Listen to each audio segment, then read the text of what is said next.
জি sir. জি sir. ওকে, আমরা oncology পড়ছিলাম। Oncology কোর্সে আমরা বেশ কিছু ক্লাস অলরেডি নিয়ে ফেলেছি। আজকে আমরা ফিফথ সেশন করব, স্টার্ট করব। সেটি হচ্ছে differences between benign and malignant নিওপ্লাজমের প্রথমে আমরা একটু রিভিউ করব। রিভিউ করার পরে আমরা করব যে histological features of malignant neoplasm. আমাকে একটু বলো যে বেনাইন এন্ড ম্যালিগন্যান্ট নিওপ্লাজমের পার্থক্য। অনেক সাউন্ড হচ্ছে, কিছু বোঝা যাচ্ছে না। স্যার শোনা যাইতেছে না কিছু। স্যার কিছুই তো শুনতে পাচ্ছি না। benign and malignant neoplasm. Asif আল ফাহিম বাইরে কোথায় আছে। তুমি? সাউন্ড আসতেছে শাহরিয়ার থেকে। আসিফ আল ফাহিম, সিফাত জুনাইদা নিশি, সিফাত জুনাইদা নিশি, আসিফ আল ফাহিম। জি স্যার। জি স্যার।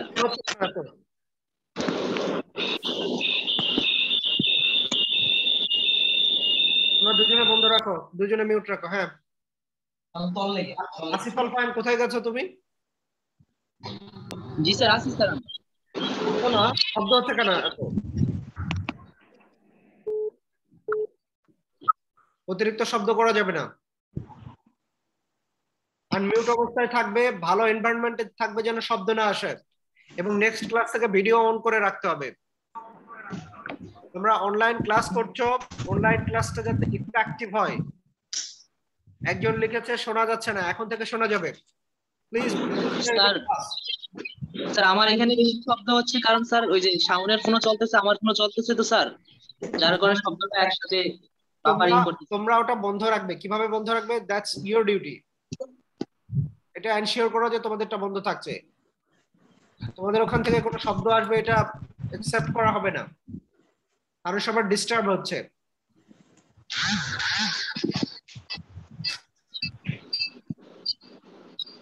এবং আমি তোমাদেরকে আজকের ক্লাসে কিছু ডিস্টারবেন্স হয়তো সহ্য করলেও নেক্সট ক্লাস থেকে কোনো ডিস্টারবেন্স সহ্য করবে না। সকলে আনমিউট থাকবে, ভিডিও অন থাকবে এবং সিনসিয়ার থাকবে ক্লাসে। এখন আমাকে বলো বেনাইন এন্ড ম্যালিগন্যান্ট নিওপ্লাজমের পার্থক্য কি?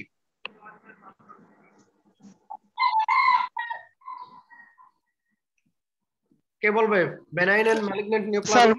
বিনাইনের ক্ষেত্রে এটা প্রথমত ছড়ায় পড়ে না, কিন্তু ম্যালিগন্যান্টের ক্ষেত্রে ছড়ায় পড়ে। আর বিনাইনের যে গ্রোয়িংটা আছে এটা অনেক স্লোলি হয়, কিন্তু ম্যালিগন্যান্টের ক্ষেত্রে এটা খুব বেশি হয়ে যায়।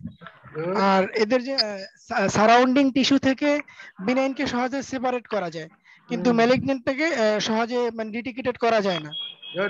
আর ট্রিটমেন্টের ক্ষেত্রে ম্যালিগন্যান্টের ট্রিটমেন্টটা মানে একেবারে পসিবল না, হয় না। যদিও হয় তাহলে ওটা অনেক মানে মানে কষ্টসাধ্য হয়ে যায়, এরকম আর কি, অনেক হাই হয়ে যায়।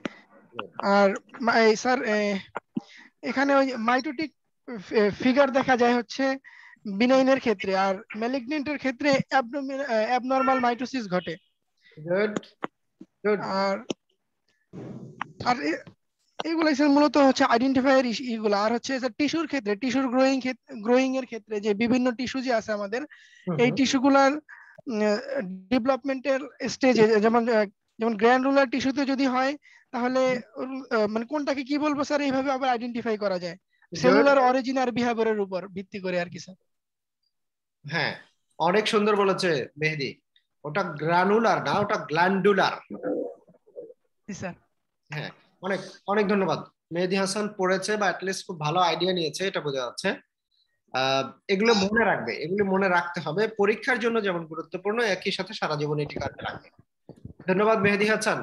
এবং আমি এরকম চাই যে তোমাদের মধ্যে কিছু পটেনশিয়াল স্টুডেন্ট বেরিয়ে আসো, এবং তোমরা খুব অবাক হবে যে আমি নন্দিতা এবং তানিয়া এই নাম দুটিকে কোন একটা বড় প্ল্যাটফর্মে প্রেজেন্ট করেছি because of their performance.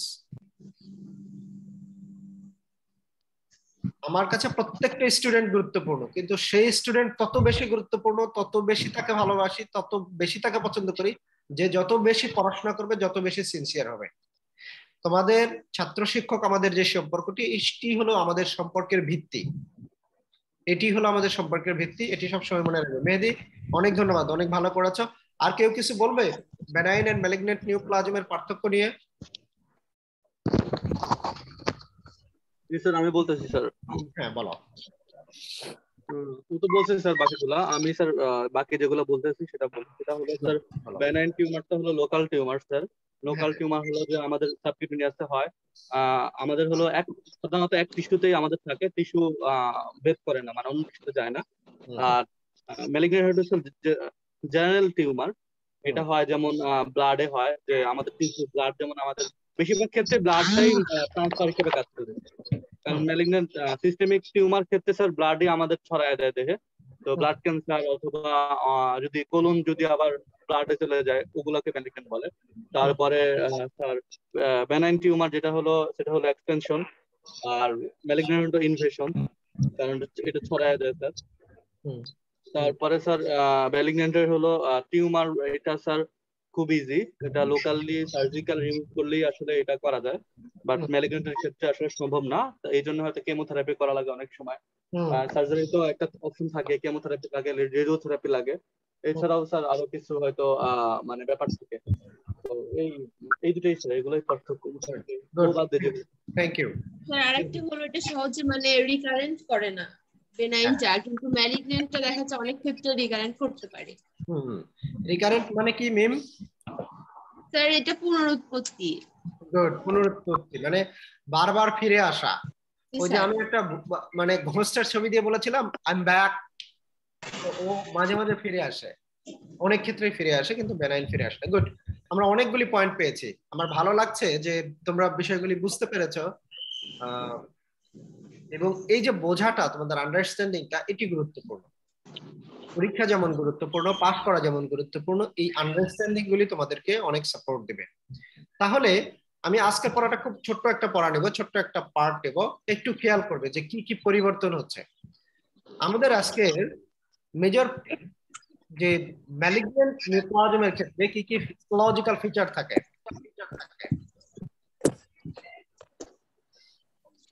Physiological features of malignant. আচ্ছা, কার জায়গায় শব্দ হচ্ছে সেটা কিন্তু তোমরা জানো। সো কার যেখানে শব্দ হচ্ছে তোমরা সেখানে বন্ধ করো। তোমরা এখানে 40 জন বা 35 জন বা 32 জন পার্টিসিপেন্টকে কিন্তু বিরক্ত করতে পারো না কেউ। আমি কিন্তু ক্লাসকে খুব গুরুত্ব দেই। আমি কলেজের যে কোনো বড় বড় ফাংশন মিস করে ক্লাস নেই। তোমরা জানো যে আমি ট্রেনে বসে ক্লাস নেই, আমি বাসে বসে ক্লাস নেই, কারণ আমার কাছে এই ক্লাসটি খুব গুরুত্বপূর্ণ। সো সেই ক্লাসে যখন কেউ অনর্থক শব্দ করে বিরক্ত করবে, এটি মোটেই অ্যাকসেপ্টেবল না। তো যার যেখানে শব্দ হচ্ছে তোমরা নিজ দায়িত্বে সেটি বন্ধ করবে, এবং নেক্সট ক্লাস থেকে এমন একটা এনভায়রনমেন্টে বসবে যেখানে কোনো শব্দ আসবে না।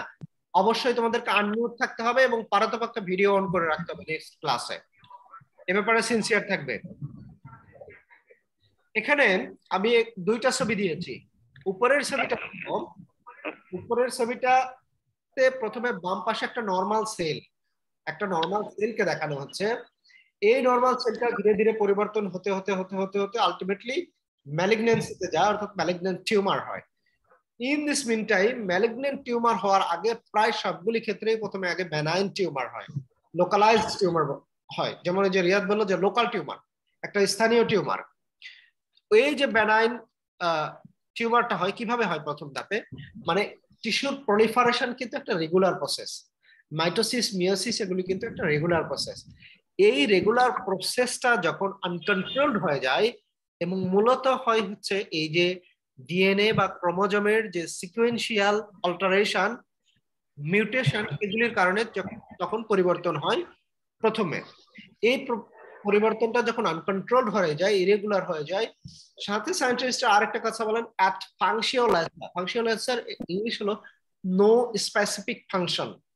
তো এই ফাংশনাল যখন হয় তখন এটা প্রথমে পরিবর্তন হয়ে যায়, সেলটা অনেক ক্ষেত্রে ডার্ক বা পলিক্রোমাটিক নিউক্লিয়াস হয়, এটাকে বলে প্রি নিওপ্লাস্টিক সেল।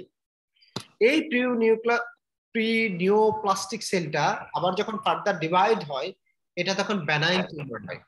এই বেনাইন টিউমারটা ফার্দার প্রগ্রেসিভ স্টেজে গিয়ে এটাই হয়ে যায় ম্যালিগন্যান্ট টিউমার। নিচে আমি দুটি জিনিসকে দেখানোর চেষ্টা করেছি, differentiation atypia, mitosis and abnormal mitosis. এই জিনিসটার মধ্যে তোমরা কি বুঝতে পেরেছো বলো? নিচের যে ছবিটা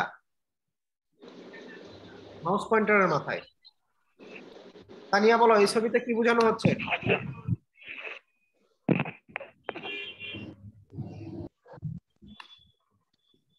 স্যার আমি বলি। হ্যাঁ বলো। স্যার ডিফারেন্সিয়েশন যখন হয় তখন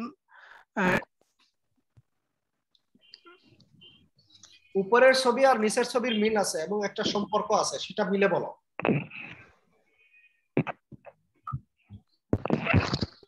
তাহলে এটা সেলের গ্রোথের সাথে সাথে হচ্ছে স্যার এই যে মাইটোসিসের ইয়াটা দেখায় স্যার। হ্যাঁ মানে হ্যাঁ, কতটুকু হচ্ছে হারটা দেখায়। গুড। এই যে দেখো, এটাকে একটা গ্রাফের মতো চিন্তা করো মেহেদি। নিচের যে জিনিসটা, এই যে ডিফারেন্সিয়েশনের একটা ত্রিভুজের মতো দেখাচ্ছে না, এটাকে একটা গ্রাফের মতো চিন্তা করো। এই গ্রাফটাকে উপরের যে টিস্যুর বিভাজন নরমাল থেকে যে ম্যালিগন্যান্ট পর্যন্ত গেছে, এটার সাথে এই ডিফারেন্সিয়েশনের কি সম্পর্ক এটা বোঝানোর চেষ্টা করো। এটার সাথে একটা কোরিলেশন আছে। একই সাথে এই যে অ্যাটিপিয়া, মাইটোসিস এন্ড অ্যাবনর্মাল মাইটোসিসের একটা রিলেশনশিপ আছে, ওটাকে তুমি ডিকোড করতে পারো কিনা আমি এটা দেখতে চাচ্ছি।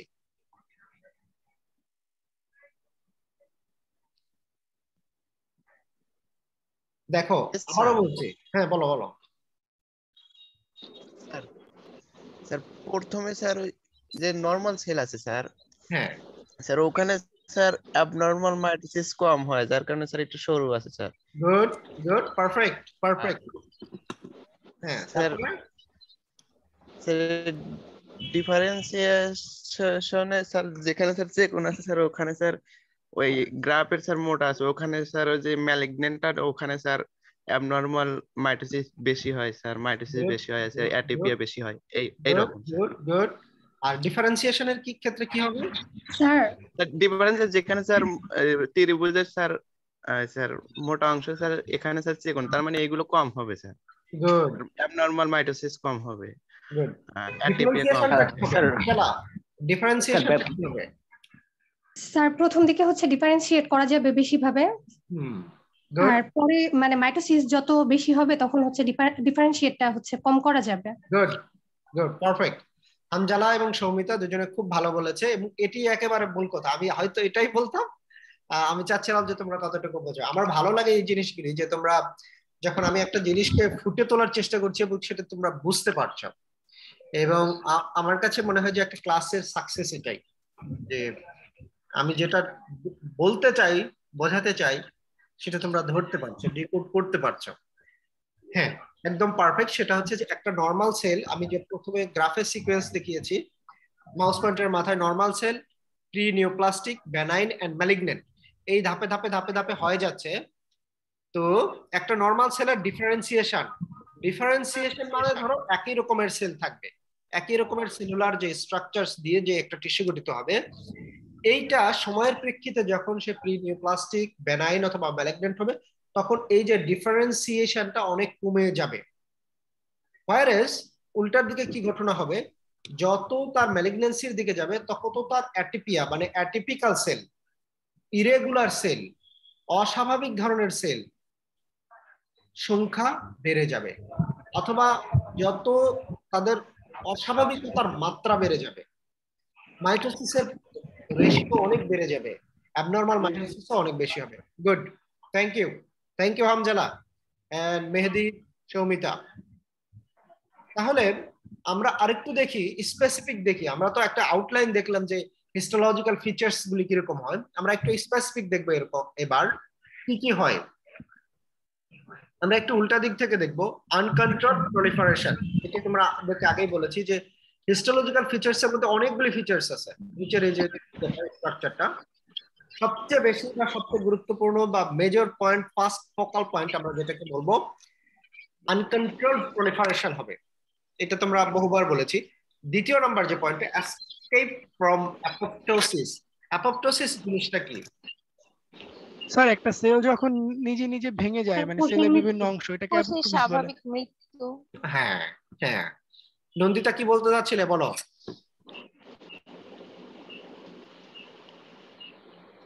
স্যার একটা কোষ যখন স্বাভাবিকভাবে মৃত্যুবরণ করে, হ্যাঁ হ্যাঁ, এক্স্যাক্টলি, অ্যাপোপ্টোসিস মানে হলো প্রোগ্রামড সেল ডেথ। মানুষের মধ্যে যদি সেল মারা না যেত, তাহলে ওই যে তোমরা কিছু কিছু হরর মুভি বা বিভিন্ন ধরনের মুভি থেকে দেখতো যে মানুষ ধীরে ধীরে ধীরে ধীরে ধীরে ধীরে মানে ইরেগুলার হয়ে যেত, মানে আমাদের যে নির্দিষ্ট শেপ এটা থাকতো না। বিশেষ করে আমাদের যে এই যে ওয়েবটো বা হাঁসের ক্ষেত্রে, যে ডাকের ক্ষেত্রে ওয়েব যে হয়, এইগুলো এত সুন্দরভাবে গঠিত হতো না। তার মানে সুনির্দিষ্ট জায়গায় কিছু সেল মারা যাচ্ছে রেগুলার হয়তো প্রতিনিয়ত বডিতে, এটাই হচ্ছে অ্যাপোপ্টোসিস। তো ক্যান্সার যখন হবে, বিশেষ করে ম্যালিগন্যান্সি, তখন এই যে অ্যাপোপ্টোসিস অর্থাৎ প্রোগ্রামড সেল ডেথ, একটা কথা সহজভাবে মনে রাখতে পারো, সেটা হলো apoptosis is programmed sell death, অর্থাৎ সুনির্দিষ্টভাবে কাঠামোগতভাবে সেলের মৃত্যু। এটা আরেকটা কথা, থার্ড যে পয়েন্টটি আসবে সেটি আসবে যে জেনেটিক অল্টারেশন। সেলের মধ্যে যে ডিএনএ আছে, ক্রোমোজোম আছে, এগুলির অল্টারেশন হবে। স্যার একটা কোশ্চেন। হ্যাঁ সাবকাত বলো। স্যার অন্যান্য ওই যে শারীরিক ডিসেবিলিটি যে থাকে স্যার, মানে এক্সট্রা অঙ্গ তৈরি হওয়া, বা এটা কি স্যার অ্যাপোপ্টোসিসের কারণে অনেক সময় হইতে পারে? অতিরিক্ত সেল বৃদ্ধি হতে পারে, তবে আমরা কিন্তু মূলত ওগুলাকে অ্যাপোপ্টোসিস বলছি না। মানে অ্যাপোপ্টোসিস হয় কি, যে যেমন ধরো তোমার অ্যাপোপ্টোসিস বন্ধ হওয়া, এটা হচ্ছে ক্যান্সারের একটা অংশ। যেমন আমরা জ্বরকে কি বলি, জ্বর, fever is not a disease but it's a symptom of disease, expression of disease. বুঝা গেছে? অ্যাপোপ্টোসিস হয় কি, যেমন তুমি যেটা বলছো যে হয়তো কারো অনেক অ্যানিমেলের ক্ষেত্রে ডাবল মাথা, এগুলাকে কিন্তু আমরা মূলত বলবো হচ্ছে কনজেনিটাল ডিসঅর্ডার। কিন্তু কনজেনিটাল ডিসঅর্ডার কি ভাবে হয়, এটির ব্যাখ্যা কিন্তু অনেকভাবে আমরা জানি না।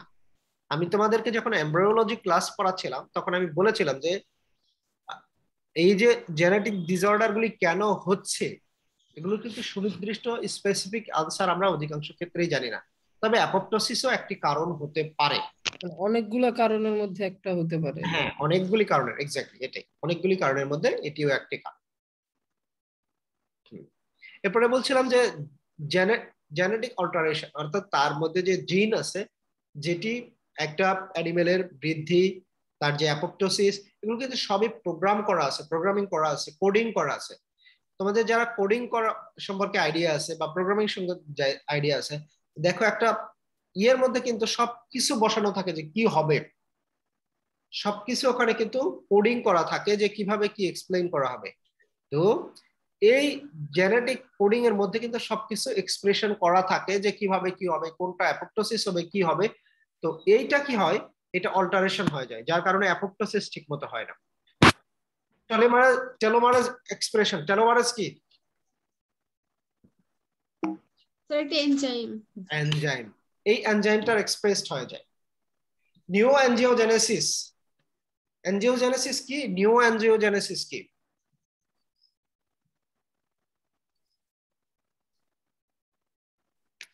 ভালো, একটা গুরুত্বপূর্ণ টার্মিনোলজি যেটি তোমাদের জানা দরকার, প্রত্যেকের জানা দরকার, এটি বারবার আসবে তোমাদের সামনে। অ্যাঞ্জিওজেনেসিস কি? আগে বলো অ্যাঞ্জিওজেনেসিস কি, তারপরে আমরা দেখবো নিউ অ্যাঞ্জিওজেনেসিস কি জিনিস। কে বলবে?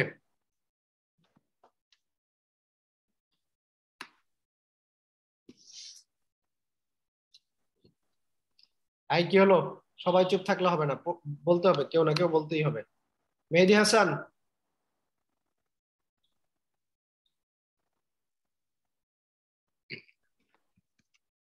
বলো। ব্লাড ভেসেল, মানে যখন কোনো ব্লাড ভেসেলের নিউ ফরমেশন হয়, ওইটাকে কি অ্যাঞ্জিওজেনেসিস বলে? Exactly, perfect. মেহেদী খুব ভালো বলেছে, মানে তৈরি হওয়া ব্লাড ভেসেল যে তৈরি হয়, এটি হচ্ছে অ্যাঞ্জিওজেনেসিস। গুড, মেহেদী আজকে বেশ কয়েকটি ভালো উত্তর দিয়েছে। অ্যাঞ্জিওজেনেসিস মানে হচ্ছে formation of blood vessel, formation of এই যে ভেসেলস, এগুলিকে, এটাকেই বলা হচ্ছে, এই প্রসেসটাকেই বলা হচ্ছে অ্যাঞ্জিওজেনেসিস। তাহলে নিও অ্যাঞ্জিওজেনেসিস কি বলবো? এইটা যখন স্যার ওই ব্লাড ভেসেলটা যখন অতিরিক্ত মানে অনেক বেশি পরিমাণে মানে ফরমেশন হবে বা বেশি পরিমাণে গ্রোথ হবে, তখন ওইটা নিউ অ্যাঞ্জিওজেনেসিসে পরিণত হবে। হ্যাঁ, ওরকমই বিষয়টা হচ্ছে নিও মানে হচ্ছে আমরা বলবো নতুন, একটা একটা জায়গায় একটা টিস্যুতে আমার হাতের কথা চিন্তা করো, এখানে স্বাভাবিকভাবেই ব্লাড ভেসেল ডেভেলপ করবে, এনজিওজেনেসিস হবে। কিন্তু যদি সেখানে ক্যান্সার ডেভেলপ করে, নিওপ্লাজম হয়, বিশেষ করে ম্যালিগন্যান্ট নিওপ্লাজম হয়, সেখানে আরো নতুন ভাবে অনেক ইয়ে করবে, মানে ব্লাড ভেসেল তৈরি হবে। আমরা ক্যান্সার তৈরির জন্য নতুন ব্লাড ভেসেল তৈরি করার যেটা। হ্যাঁ, এক্স্যাক্টলি।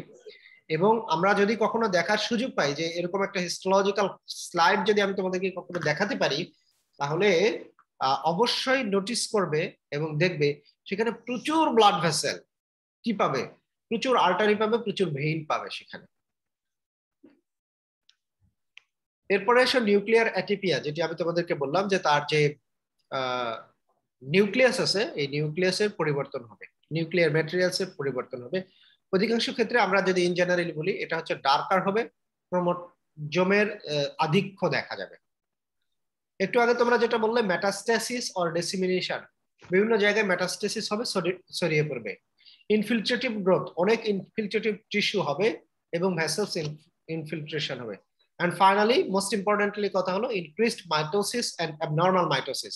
অ্যাবনর্মাল মাইটোসিস হচ্ছে ধরো এক মাইটোসিসের যে ফেজগুলি কোনোটা হয়তো কমপ্লিট হবে না, ইনকমপ্লিট মাইটোসিস থাকবে কোনো কোনো ক্ষেত্রে। এরকম এই ফিচারগুলি আমরা পাবো যদি আমরা এরকম একটা টিস্যুকে সেকশনিং করে আমরা যদি হিস্টোলজিক্যালি কোনো একটা মাইক্রোস্কোপ বা অন্য কোনো একটা ওয়েতে সেটা দেখতে পারি। এই হচ্ছে বেসিক কথা। আমি তোমাদেরকে এখন আজকে একটা ভিন্ন প্র্যাকটিস করাতে চাই, দেখো তোমাদের কেমন লাগে, কতটুকু এনজয় করতে পারো। সেটি হচ্ছে আমরা এখানে কতজন আছি? 30 জন, তাই না? জি স্যার। স্যার আপনি বাদে 29 জন। আচ্ছা, আমি বাদে 29 জন, ঠিক আছে। তো আমি তোমাদেরকে ব্রেকআউট রুমে পাঠাবো, আমরা গ্রুপ ডিসকাশন করবো আজকে।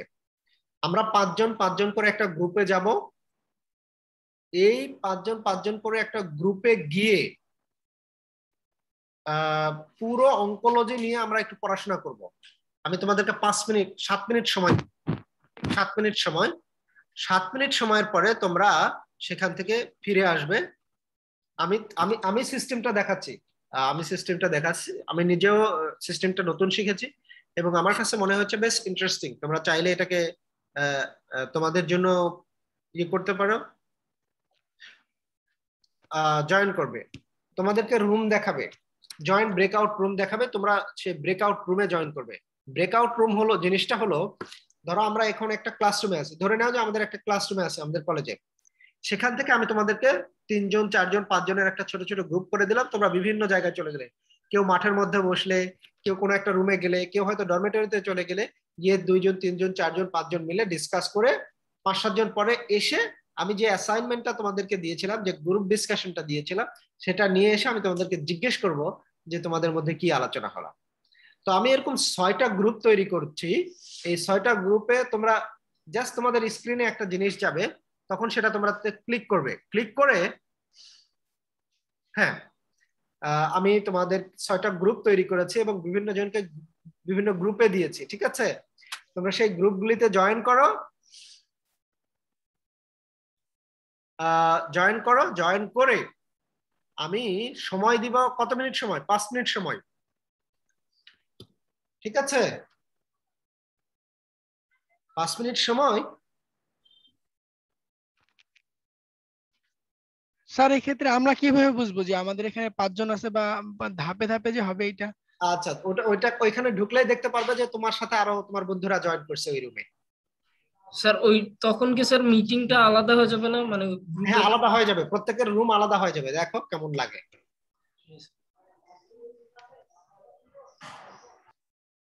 হ্যাঁ, জয়েন করো তোমাদের রুমে। তোমরা কি রুম পেয়েছো? বিভিন্ন রুমে রুমে তোমরা জয়েন করো।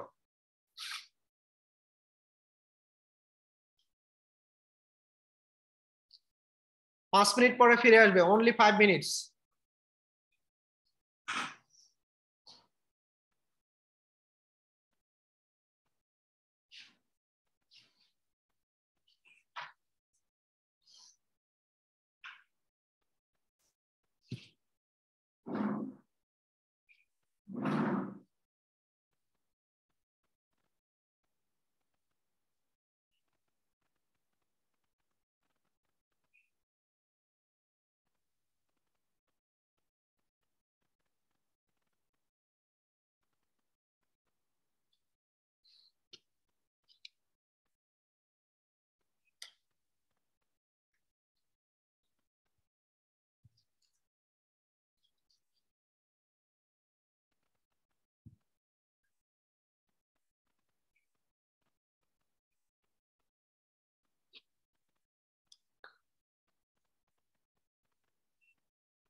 ইয়াকুব,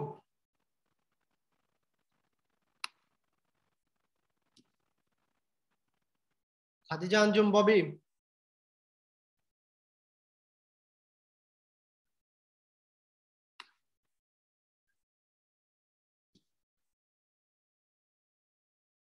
সানিয়াত,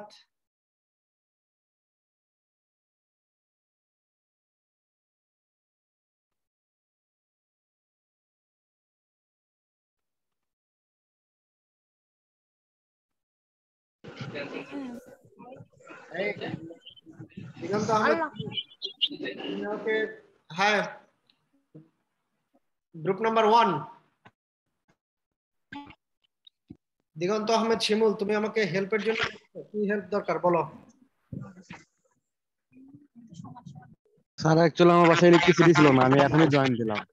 আচ্ছা ঠিক আছে, মানে বিষয়টি হচ্ছে যে আমি তোমাদের যে গ্রুপ, তোমাদের বন্ধুদের মধ্যে 6টা গ্রুপ তৈরি করেছি, তোমাদেরকে গ্রুপ ডিসকাশনের জন্য আহ্বান জানিয়েছি।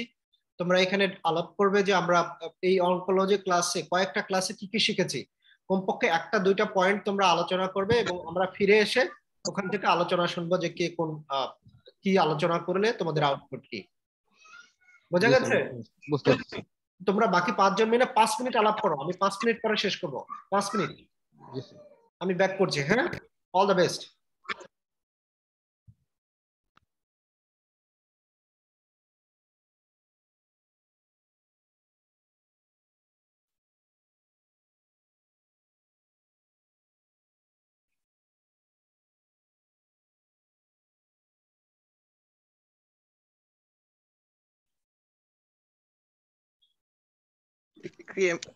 কেমোথেরাপি, রেডিওথেরাপি এগুলো না। আচ্ছা, আপফ্রন্ট ট্রিটমেন্টটা কি? আফটার অল ট্রিটমেন্ট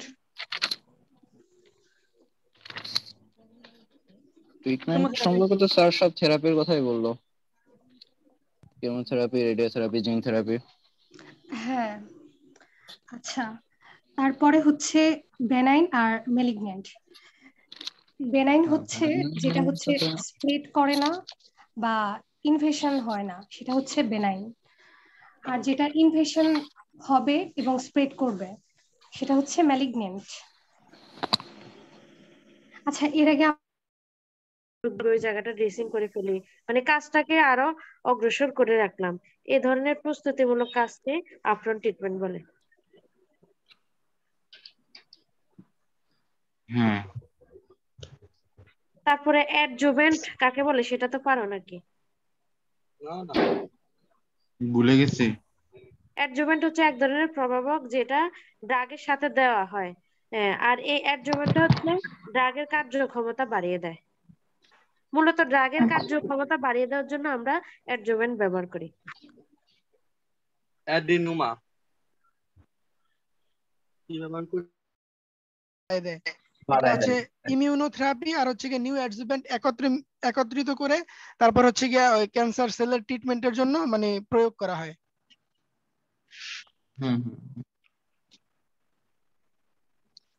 তারপরে তো হচ্ছে আমাদের নিওপ্লাজম, তারপরে বেনাইন, তারপর ম্যালিগনেন্ট, এটা সম্পর্কে তাই না? ডিফারেন্ট, এটার মধ্যে ক্লাসিফিকেশন পড়াইছিল। তারপরে যে হচ্ছে যে নোমেনক্লেচার আছে যেগুলা, এগুলা এই তো। হ্যাঁ হ্যাঁ,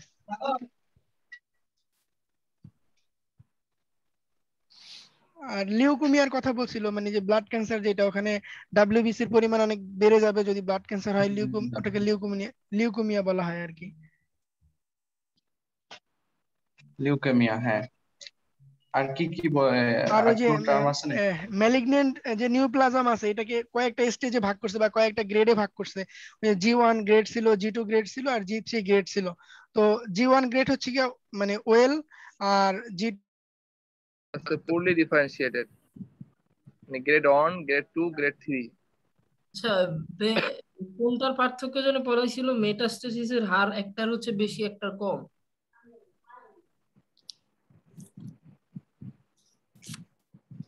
নোডের ক্ষেত্রে মানে ইন জেনারেলি আচ্ছা ওই যে তোর বেনাইনের ক্ষেত্রে হচ্ছে ইয়ের হারটা কম, মেটাস্টেসিস মানে কম আর ম্যালিগন্যান্টের বেশি। আচ্ছা ওই যে গ্রেড 1 গ্রেড 2 গ্রেড 3 কেউ বোঝোস? গ্রেড 1 হচ্ছে ডিফারেন্সিয়েশন করে ওই যে টিউমার সেলের যে কন্ডিশন। আর গ্রেড 2 এটা দেখো গ্রেড 2টা কি? এটা হচ্ছে গ্রেড 3 পোরলি ডিফারেন্সিয়েটেড। গ্রেড 2টা কি সেটা বল। গ্রেড 3 তে পৌঁছে গেলে তখন ডিফারেন্সিয়েশনের মাত্রাটা কমে যায়, ঠিক আছে, গ্রেড 3 তে পৌঁছে গেলে। আর গ্রেড 2 এটা আর গ্রেড 1 যেটা আছে ওয়েল।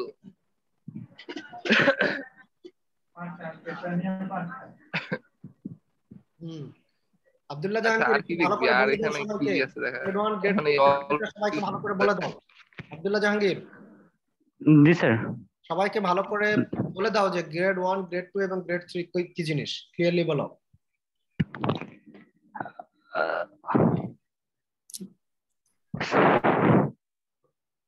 বলো স্যার। মেইনলি মানে গ্রেড বলতে মানে সাধারণত ডিফারেন্সিয়েশনকে বোঝানো হয়। স্যার গ্রেড 1 গ্রেড 2 এই দুটো স্যার আমি নিজেই ভালো বুঝি নাই। তবে গ্রেড 3টা হচ্ছে এটা স্যার হাই গ্রেড, যেখানে টিউমার ডেমনস্ট্রেটটা হচ্ছে স্যার মোর মানে অনেক বেশি হয় স্যার, আর এখানে অ্যাগ্রেসিভ বিহেভিয়ার করে। আচ্ছা আমি একটু সহজ করে বলি। আচ্ছা তোমাদের তিনজনকেই বলি, তোমাদের রুমেই বলি, সেটি হচ্ছে যে ডিফারেন্সিয়েশন মানে প্রথমে যখন নরমাল টিস্যুর মধ্যে কিন্তু ডিফারেন্সিয়েশন করা যায়, বুঝা গেছে? মানে একই রকমের সেল, যত বেশি সেলের পরিবর্তন হবে এই সেলগুলি কিন্তু ধীরে ধীরে ধীরে ধীরে আনডিফারেন্সিয়েটেড হয়ে যাবে, অর্থাৎ বিভিন্ন রকমের হয়ে যাবে, সেলের মধ্যে অনেক রকমের পরিবর্তন হয়ে যাবে। তো গ্রেড 1 মানে মোটামুটি ডিফারেন্সিয়েশন করা যায়, গ্রেড 2 হলো কনফিউজড, আর গ্রেড 3 হলো একেবারে আনডিফারেন্সিয়েটেড, মানে ডিফারেন্সিয়েটেড করা যায় না, মিক্সড আপ হয়ে যায় পরে গিয়ে, মানে তখন আর ডিফারেন্সিয়েট করার মতো অবস্থা থাকে না গ্রেড 3 তে। ডিফারেন্সিয়েশন ওই যে আজকে আমি দেখালাম না প্রথমে যে যত সময় যাবে ডিফারেন্সিয়েশন কমে যাবে। আচ্ছা তোমরা আলোচনা করো, আমি লিভ করলাম। স্যার স্যার স্যার একটা প্রশ্ন ছিল স্যার। হ্যাঁ বলো। স্যার যে T1 T2 T3 T4 এই স্যার এটা একটু বোঝালে মনে হয় ভালো তো স্যার। এটা প্রাইমারি টিউমার সাইজ যেটা। আচ্ছা স্পেসিফিক আমি পরে বলি, গ্রুপে এসে পরে বলা যাবে। ঠিক আছে স্যার। ঠিক আছে আমরা এখন শেষ করব, ব্রেকআউট রুম শেষ করে দেব, ক্লোজ করে দিচ্ছি, এখন আমরা নরমাল তে জয়েন করব। Okay sir.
Welcome back.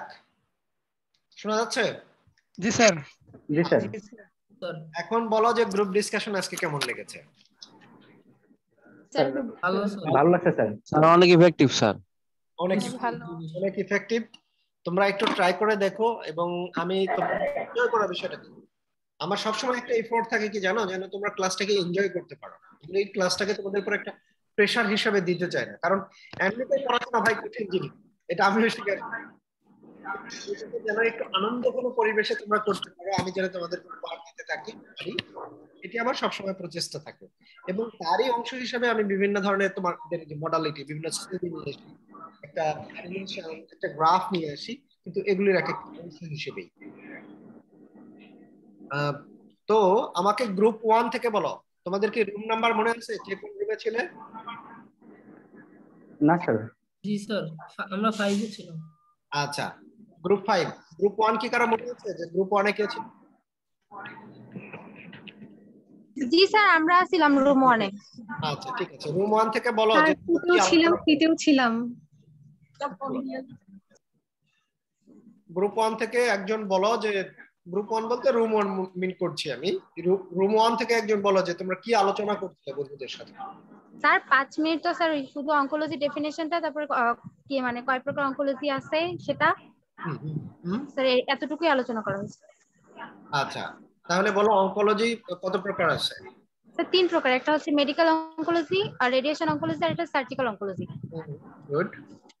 আর কিছু আলোচনা করেছো তোমরা? স্যার মেডিকেল অঙ্কোলজিতে যে কেমোথেরাপি, হরমোন থেরাপি, আর এটা হচ্ছে স্যার মেডিকেল ট্রিটমেন্ট নাকি এরকম কিছু একটা, আর রেডিয়েশন অঙ্কোলজিতে হচ্ছে রেডিয়েশন ট্রিটমেন্ট, আর সার্জিক্যালে আছে হচ্ছে সার্জিক্যালটা মনে ছিল না। সার্জিক্যাল বলতে সিম্পলি সার্জারি করে কেটে ফেলা, আমরা যদি খুব সহজ করি কেটে ফেলি। আর গ্রুপ 2, রুম 2। জি স্যার। বলো স্যার আমরা অনকোলজি স্যার ডেফিনেশন, তারপরে স্যার অনকোলজি স্যার মানে ক্যান্সারের ডেফিনেশন, কার্সিনোজেন্স, তারপরে কার্সিনোজেনেসিস এগুলা, তারপরে স্যার অনকোলজি টাইপ, তারপরে স্যার যে আমরা সেল এন্ড প্লাসিয়া এই টপিকটা নিয়ে আলোচনা করছিলাম একটু। আচ্ছা, এটা মাঝখানে শেষ হয়ে গেছে। সেল এন্ড প্লাসিয়া নিয়ে কাজ করতে কথা বলছিলে। অ্যাডজুভেন্ট নিয়ে কথা বলেছো তোমরা? না স্যার, রিসেন্ট অ্যাডভান্সেস কথা বলছি স্যার। আচ্ছা বলো কি বলেছো তোমরা? স্যার অ্যাডজুভেন্ট হচ্ছে এক ধরনের প্রভাবক টাইপের, যেটা কিনা ড্রাগের সাথে মিশে ড্রাগের কর্মক্ষমতা বাড়িয়ে দিবে। গুড, হ্যাঁ সহজ কথাই হচ্ছে এটি। আচ্ছা, গ্রুপ 3 থেকে কেউ বলো একটু কিছু।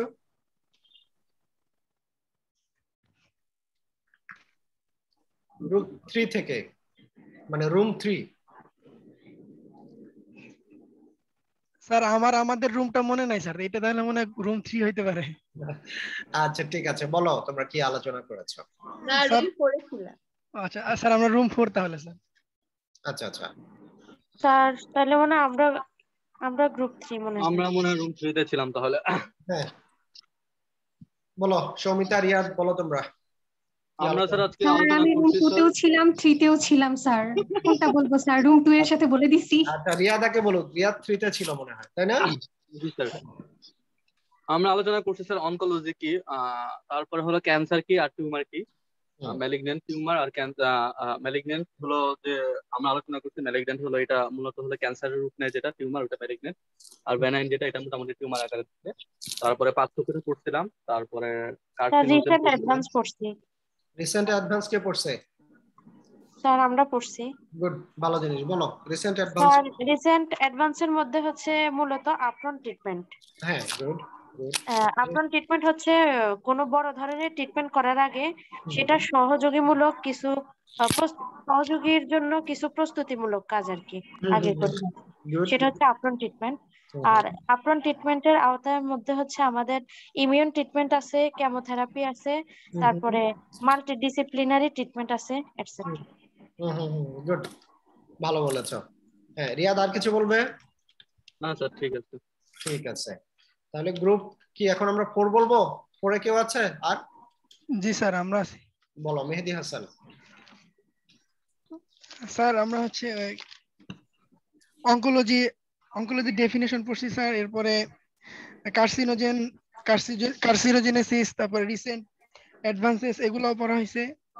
এরপরে বিনাইন টিউমার, ম্যালিগন্যান্ট টিউমার পড়া হয়েছে। এরপরে সেলুলার অরিজিন, যদি সেলুলার অরিজিনে বা টিস্যুতে যদি ডেভেলপমেন্ট হয় ওটা ওগুলোকে কি বলে ওটা পড়া হয়েছে স্যার।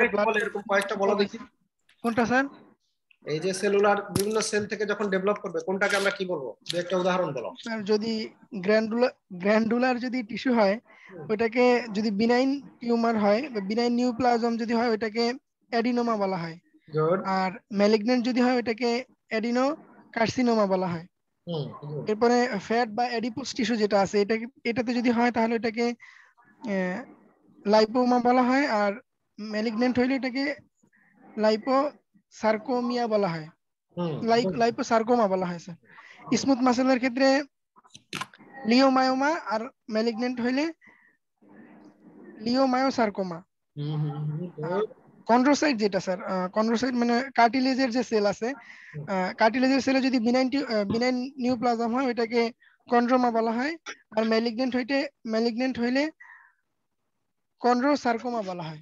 গুড, ভালো, খুব ভালো পড়েছো, থ্যাংক ইউ। এরপরে কি গ্রুপ 5? জি স্যার।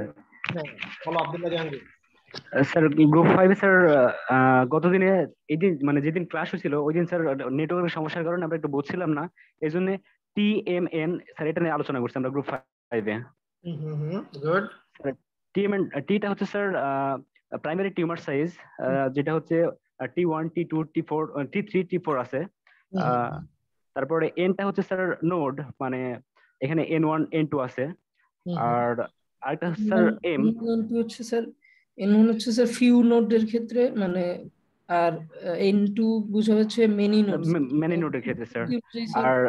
আর এমটা হচ্ছে sir lack of metastasis. Good good. N0 হলো lack of spread to node, নোডে যাবেই না, 1 হলো অল্প কিছুতে আর 2 হলো অনেকগুলোতে। গুড। তারপরে জি স্যার স্যার এগুলো আলোচনা করছি আর কি। ভালো ভালো আলোচনা হয়েছে। এরপরে গ্রুপ 6।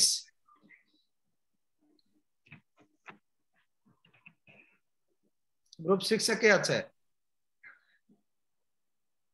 6 ছিল না স্যার? 6 এর ক্ষেত্রে স্যার আমরা যে ফার্স্ট এর যে অনকোলজি, তারপরে এগুলার যে 3টা টাইপস আছে ওইগুলা কার্সিনোজেন এগুলো আলোচনা করা হয়েছে। আচ্ছা, কার্সিনোজেন কাকে বলে? স্যার জেনটা হলো যে একটা বায়োলজিক্যাল এজেন্ট যেটার হলো যে ক্যান্সার সৃষ্টি করতে পারে। গুড। ক্যান্সার সৃষ্টি করার এবিলিটি আছে। গুড, এটাই হলো কার্সিনোজেন। গুড। আমি নিজেও ব্রেকআউট রুম সম্পর্কে নতুন শিখেছি।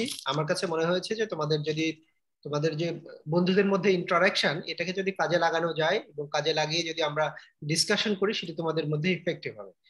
এবং আমি কিন্তু তোমাদেরকে বিভিন্ন গ্রুপে পাঠিয়ে দিয়ে আমি কিন্তু বেশ কয়েকটা গ্রুপে ম্যাক্সিমাম মানে 4টা বা 5টা গ্রুপে ঢুকেছিলাম যে তোমরা কেমন আলোচনা করছো।